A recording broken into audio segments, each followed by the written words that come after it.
भारत सरकारच्या लोककल्याणकारी योजनेचा लाभ अंत्योदय घटकापर्यंत पोहोचवण्यासाठी भाजपा शहराध्यक्ष नरेंद्र काळे व माजी नगरसेवक देवेंद्र राजेश कोटे यांच्या संयुक्त विद्यमाने भाजपा सोलापूर शहराच्या वतीने मोफत ई-श्रम नोंदणी आणि आयुष्यमान कार्ड, आभा कार्ड, मतदान नोंदणी व दुरुस्ती, रेशन कार्ड नोंदणी व दुरुस्ती शिबिराचे आयोजन करण्यात आले होते।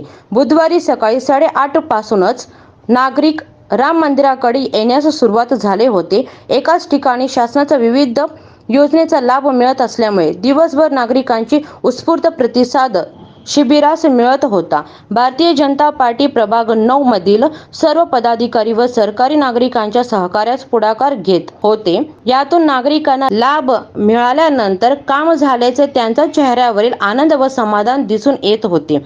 उत्तम नियोजन व सूत्रबद्ध पद्धतीने शिबिराने एक नवा इतिहास रचला।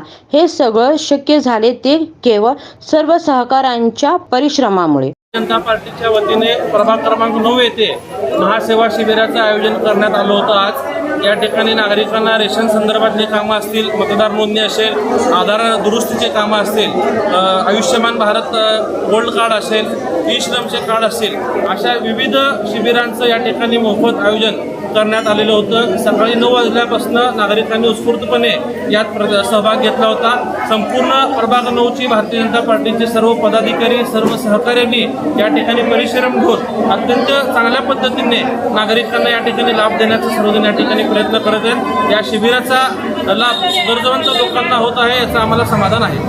स्वर्गीय विष्णुपंत कोटे प्रतिष्ठानच्या वतीने सर्व योजनेतील शासकीय शुल्क भरण्यात आले असले त्यामुळे नागरिकांना या शिबिराचा मोफत लाभ मिळाला। शिबिरास शहराध्यक्ष नरेंद्र काळे, राष्ट्रवादी गट नेते किसनभाऊ जाधव, माजी परिवहन सभापती लक्ष्मण गायकवाड, डॉक्टर सूर्यप्रकाश कोटे, नागेश खरात यांनी भेट दिली।